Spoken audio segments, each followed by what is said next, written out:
Di awal film, kita akan dibawa ke tempat sepi lalu memperlihatkan seorang pria berkumis sedang disiksa oleh para gangster. Alasan para gangster itu menyiksa si kumis karena dia telah menyebarkan bukti kejahatan para gangster tersebut. Si kumis memohon ampun lalu berjanji akan menarik kembali bukti yang tersebar. Namun jelas para gangster menolak dan segera mengambil alat untuk menghabisi si kumis. Ketika si kumis akan dihabisi, tiba-tiba ternyata yang melesatkan tembakan adalah seorang pria bertopeng sehingga terjadilah aksi tembak-tembakan.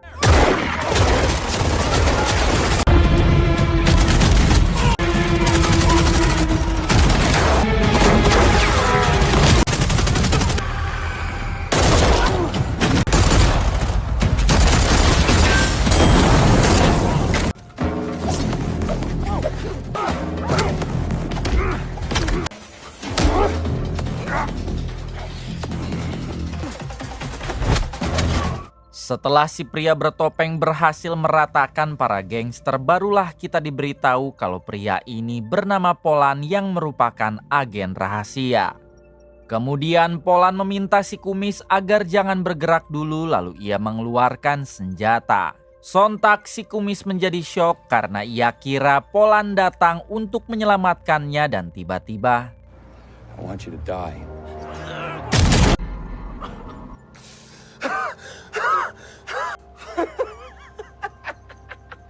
ternyata tembakan itu palsu, lalu kemudian Polan memfoto si kumis dan membuatnya seolah-olah sudah mati. Hal tersebut sengaja Polan lakukan agar kedepannya tidak ada lagi yang memburu si kumis. Adegan berpindah ke rumah mewah milik seorang bos mafia. Di sana kita akan diperkenalkan dengan seorang wanita cantik bernama Rina yang merupakan istri muda sang bos mafia. Nampak saat itu Rina sedang berdandan karena sebentar lagi si bos mafia akan mengadakan pesta dengan para koleganya. Tak lama datanglah si bos mafia yang mengkomplain baju Rina karena dianggap kurang seksi. Si bos mafia ingin Rina terlihat lebih menggoda di hadapan para koleganya nanti. Kemudian si bos mafia menodongkan senjata lalu mengatakan jika para koleganya nanti tergoda oleh Rina, Rina harus mau melayani mereka, jika tidak ia akan dihabisi. Setelah si bos mafia keluar dari kamar, Rina dihubungi oleh dua orang yang mengawasi dari luar. Dua orang itu meminta Rina agar sabar karena sebentar lagi misi mereka akan selesai. Ternyata Rina ini hanyalah istri muda bayaran si bos mafia. Rina diperintah menjalankan misi itu oleh FBI dan tujuannya adalah menyalin data setiap bisnis si bos mafia yang disimpan di dalam flash disk. Tak berselang lama pesta itu pun dimulai dan terlihat Rina yang mulai turun ke bawah dengan menggunakan gaun seksi. Kemudian Rina menghampiri si bos mafia yang sedang mengobrol dengan adik kandungnya yang diketahui bernama Smith. Smith sendiri sampai terkesima dengan penampilan Rina karena dia begitu cantik dan seksoi. Selanjutnya si bos mafia mengajak Rina berkeliling untuk dipamerkan kepada para koleganya. Ketika si bos mafia lengah, diam-diam Rina kembali ke kamar lalu ia pun segera membuka berangkas milik si bos mafia.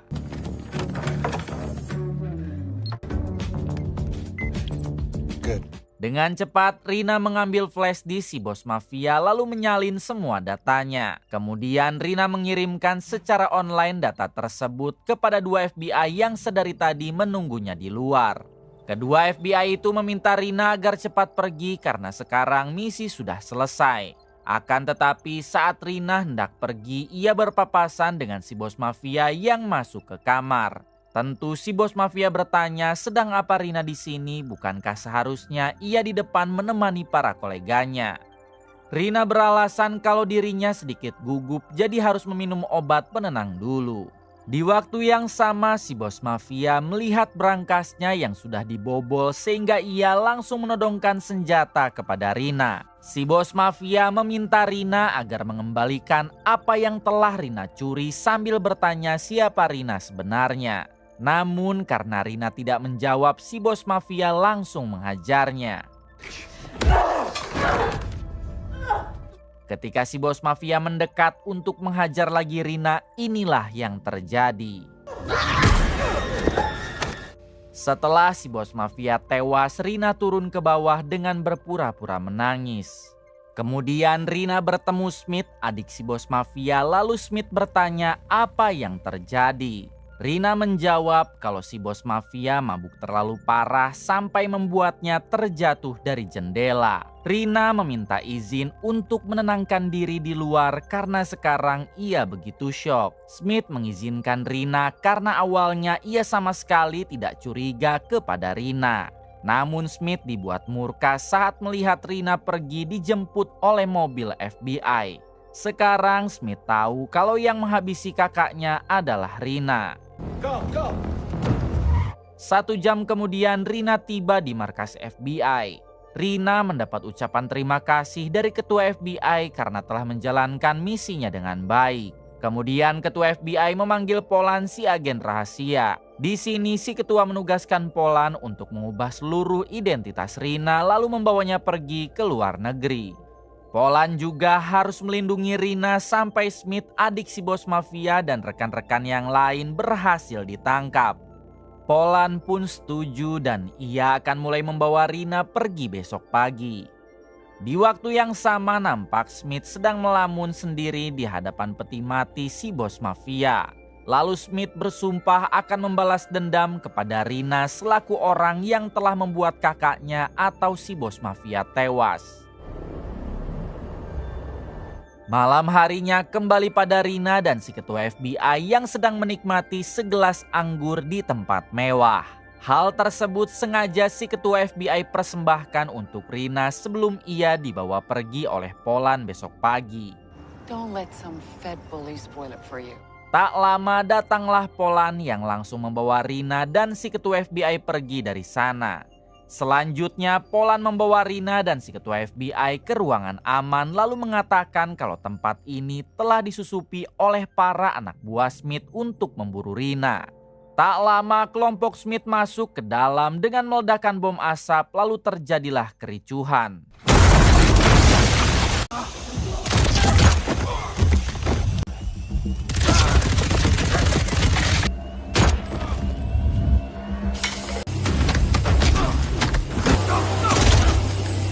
Dalam insiden tersebut, si ketua FBI harus tewas dihabisi oleh mereka. Sedangkan Rina sendiri sempat ditangkap, namun ketika hendak dihabisi, Polan datang lalu menyelamatkannya.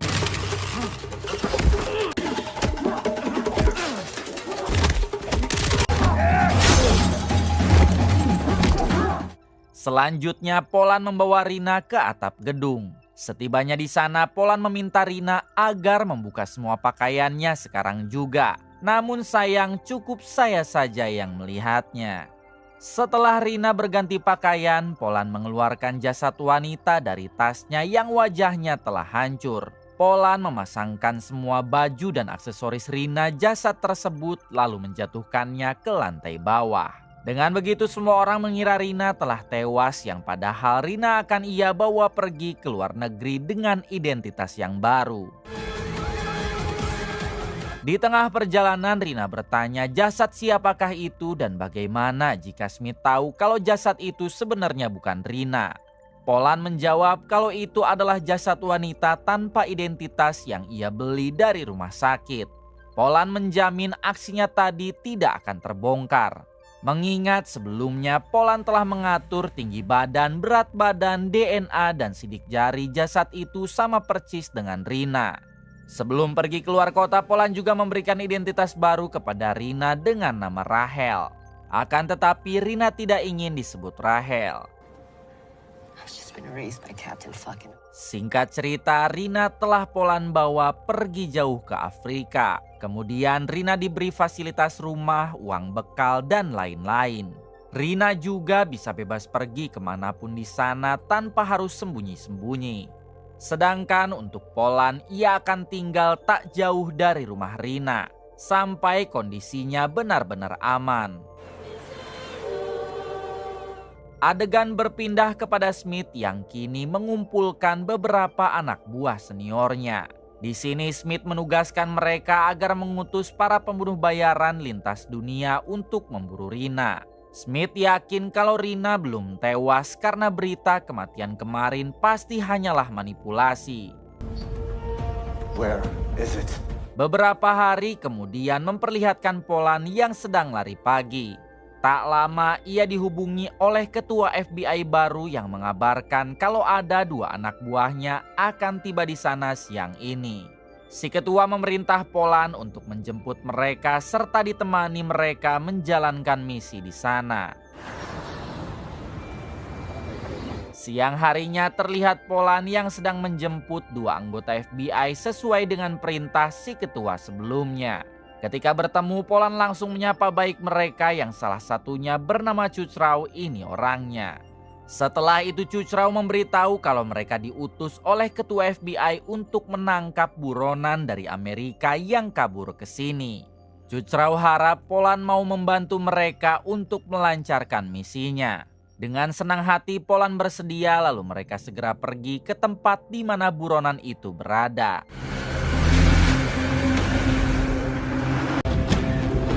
Di tengah perjalanan rupanya datang lagi 2 mobil tim FBI tambahan sehingga mereka tidak hanya 3 orang. Welcome back. Thanks. WO check.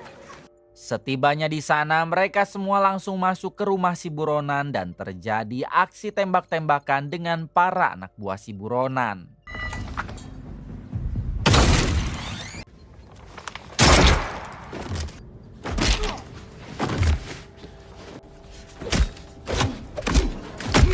Tak butuh waktu lama, Chuchrao dapat memojokkan si buronan yang kala itu sedang menyandra seorang wanita, namun tiba-tiba setelah si buronan tewas, si wanita memeluk Chuchrao sambil mengucapkan terima kasih. Akan tetapi tak disangka diam-diam Chuchrao mengambil pistol si buronan lalu menghabisi wanita tersebut. Ketika Polan datang, teman Chuchrao memasukkan ponsel ke jaket si buronan lalu kembali mengambilnya. Saat dibuka ternyata wallpaper di ponsel itu foto Rina. Chuchrao pun bertanya bukankah wanita yang ada di foto itu adalah wanita yang sedang Polan lindungi. Kenapa fotonya bisa ada di ponsel si buronan? Apakah Rina mempunyai hubungan dengan si buronan? Chuchrao meminta Polan agar diantarkan kepada Rina karena mereka harus menanyakan hal ini secara langsung. Pada akhirnya mereka bertiga pergi dari rumah si buronan sedangkan tim FBI yang lain masih stay di sana. Ketika sudah berada cukup jauh dari sana, Polan merasa ada yang aneh dengan sikap Chuchrao dan temannya. Hingga dengan cepat ia mengirim pesan kepada Rina lalu memintanya pergi dari rumah. Kemudian Polan mengatakan kalau ia tidak akan mempertemukan Chuchrao dengan Rina. Sebab ia sama sekali tidak percaya kalau Rina ada hubungan dengan si buronan tadi. Seketika Chuchrao langsung marah sehingga mereka saling menodongkan senjata. Never lie to me. You just... Selanjutnya teman Chuchrao datang dari belakang dan langsung menghajar Polan. Please. Di sini barulah Chuchrao memberitahu kalau sebenarnya mereka bekerja juga untuk Smith, adik si bos mafia, untuk memburu Rina. Jadi sebaiknya Polan katakan di mana Rina sekarang. Namun karena Polan tidak mau membuka mulut, ia pun disandra oleh Chuchrao dan temannya. Di sisi lain terlihat Rina yang sedang berjalan kaki menuju rumah aman kedua. Akan tetapi ia harus ketahuan oleh Smith yang ternyata sudah berada di sana hingga terjadilah aksi kejar-kejaran.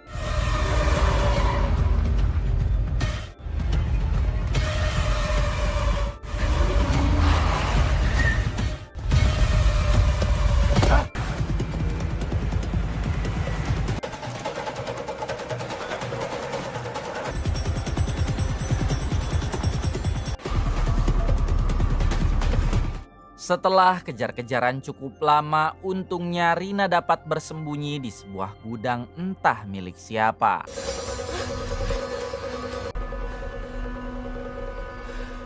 Kembali pada Polan yang dibawa oleh teman Chuchrao ke suatu tempat. Hingga saat si teman lengah, Polan langsung melawan dan terjadilah aksi kejar-kejaran lalu perduelan.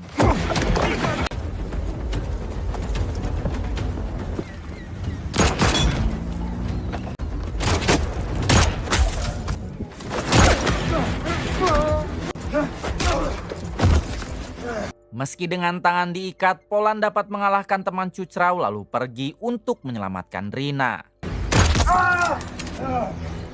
Adegan kembali pada Rina yang masih bersembunyi di gudang itu. Sayang sekali Smith malah masuk ke sana lalu terjadilah aksi kejar-kejaran lagi.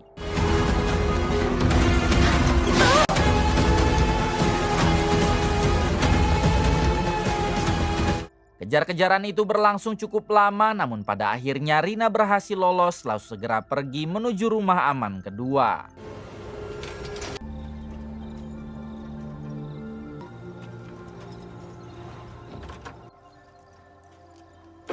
Saat masuk ke dalam, Rina harus diganggu oleh burung unta yang cukup besar.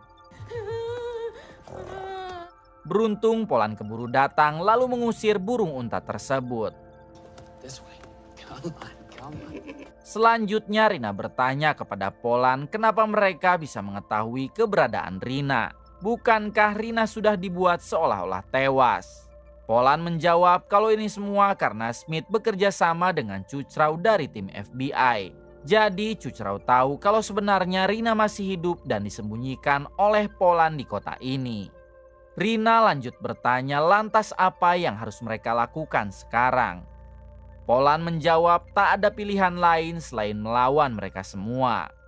Setelah itu Polan mengambil persenjataan yang sengaja ia simpan di sana. Polan mengatakan kalau mereka harus bersiap. Karena cepat atau lambat tempat ini pasti akan ketahuan. Cold wallet you stole. Selang beberapa saat benar saja CCTV di sana menunjukkan ada tamu yang datang. Ternyata tamu itu adalah Smith, Cucrau dan para anak buahnya yang lain. Polan yang menyadari kalau dirinya kalah jumlah, ia pun meminta Rina agar bersiap karena sepertinya mereka harus kabur melalui jalan belakang. Tak lama Smith dan pasukan memberondong rumah itu dengan tembakan. Hingga di suatu waktu Cucrau menyadari kalau Rina dan Polan telah kabur melalui jalan belakang. Cucrau segera menembakkan senjata peledak seperti basoka yang membuat Rina dan Polan hampir saja tewas. Beruntung mereka berdua masih selamat lalu terus melanjutkan pelariannya.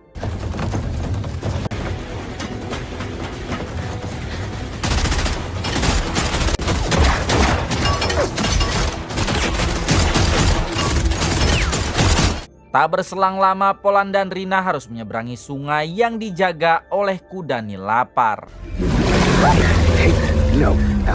Syukur saja kuda Nil itu sudah jinak kepada Polan lalu membiarkan mereka menyeberang. Selanjutnya Smith CS tiba di sana dan hendak menyeberangi sungai itu. Namun tiba-tiba satu anak buah Smith dicapluk oleh si kuda Nil lapar. Alhasil Smith memutuskan untuk tidak mengejar, sehingga Polan dan Rina keburu kabur menggunakan motor yang ada di seberang sungai. Keesokan harinya Polan mengajak Rina untuk mendatangi teman lamanya. Setibanya di sana ternyata yang Polan datangi adalah si kumis, yaitu orang yang di awal film pernah Polan selamatkan. Di sini Polan meminta bantuan si kumis karena sekarang mereka sedang diburu oleh Smith, adik mendiang sang bos mafia. Untungnya si kumis tahu betul kelemahan Smith, yaitu dengan cara mencuri semua uangnya yang disimpan di Bank Nasional.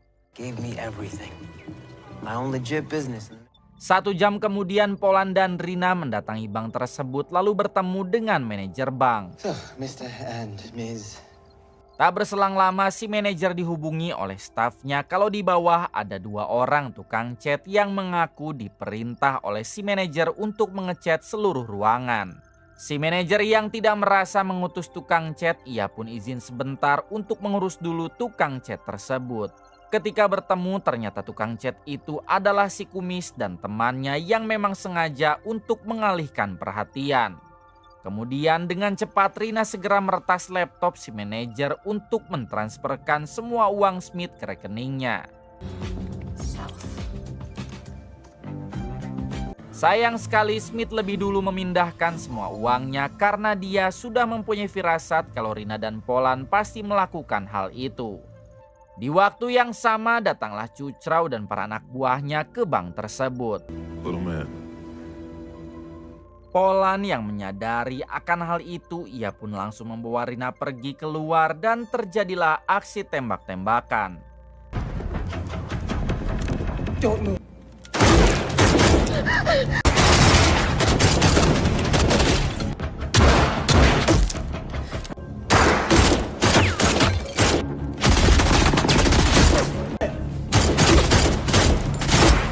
Di tengah pertempuran, Smith tiba di sana dan langsung berhasil menangkap Rina.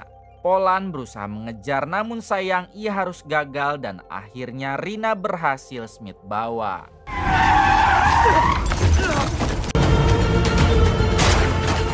Satu jam kemudian terlihat Polan yang hanya bisa melamun karena ia telah gagal menjaga Rina. Namun si kumis kembali menyemangati Polan dengan mengatakan masih ada kesempatan untuk menyelamatkan Rina. Trace has a ship in port leaving tonight. Si kumis memberitahu saat perjalanan pulang dari bank dirinya sempat melihat Smith dan pasukan yang membawa Rina ke dermaga. Jadi sepertinya mereka akan membawa Rina kembali ke Amerika dengan menggunakan jalur laut. Mendengar hal tersebut tanpa menunggu lama, Polan pergi ke dermaga.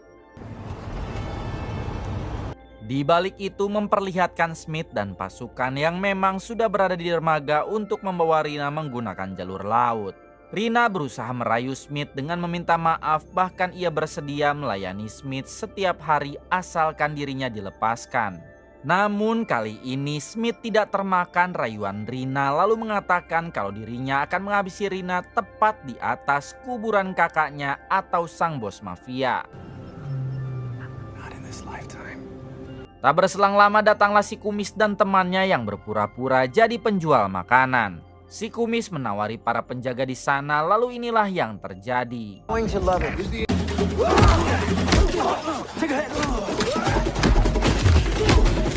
Setelah si kumis dapat menghabisi penjaga di depan, ternyata Polan sudah berhasil masuk melalui jalur pinggir hingga ia pun langsung menyerang para anak buah Smith yang ada di sana.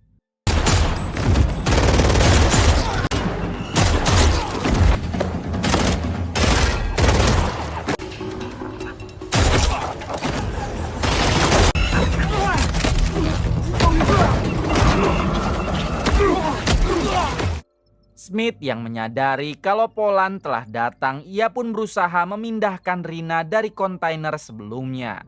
Namun di sini Rina mencoba melawan hingga ia pun malah balik dicekik oleh Smith. Untungnya Rina dapat mengambil senjata Smith, lalu inilah yang terjadi. Setelah Smith tewas, Rina melompat sambil menghajar kepala Cucrau yang sedang menodong Polan. Akibat hal tersebut, Rina malah balik disandra oleh Cucrau. Di waktu yang sama, para anak buah Smith yang tersisa masih berperang melawan si kumis dan temannya. Kemudian ada ledakan kecil yang membuat perhatian Cucrau teralihkan. Saat itulah Polan mengambil kesempatan untuk menghajar Cucrau sampai Rina berhasil lepas. Kemudian terjadilah perduelan antara Cucrau dan Polan. Kita los convidaré. Di tengah perduelan, Polan menyadari ada satu kontainer yang mengangkut badak. Dengan sengaja ia pun melepaskan badak tersebut. Tak berselang lama, Polan berhasil dipojokkan oleh Cucrau. Di sini Polan bertanya kenapa Cucrau terus saja memburu mereka padahal Smith sendiri sudah tewas. Cucrau menjawab kalau ini tidak ada urusan dengan Smith. Sedari dulu Cucrau memang sangat ingin menyingkirkan Polan karena selalu melindungi setiap targetnya. Jadi target Cucrau sekarang bukanlah Rina melainkan Polan. Hingga saat Polan akan dihabisi tiba-tiba, You've just been erased. akhirnya Cucrau lenyap diseruduk oleh badak tadi. Di akhir film memperlihatkan si ketua FBI dan yang lain datang ke dermaga. Di sini si ketua FBI sangat berterima kasih kepada Polan karena telah melenyapkan para pengkhianat di timnya. Selanjutnya Polan berkumpul dengan Rina dan si kumis serta satu temannya. Polan mengucapkan selamat kepada Rina karena sekarang dia sudah bisa hidup bebas tanpa ada yang memburu. Rina juga berterima kasih kepada Polan karena semua ini tentu berkat Polan. Tamat. Terima kasih kepada kalian semua yang telah menonton hingga akhir. Semoga kalian semua diberikan kesehatan dan rezeki yang berlimpah.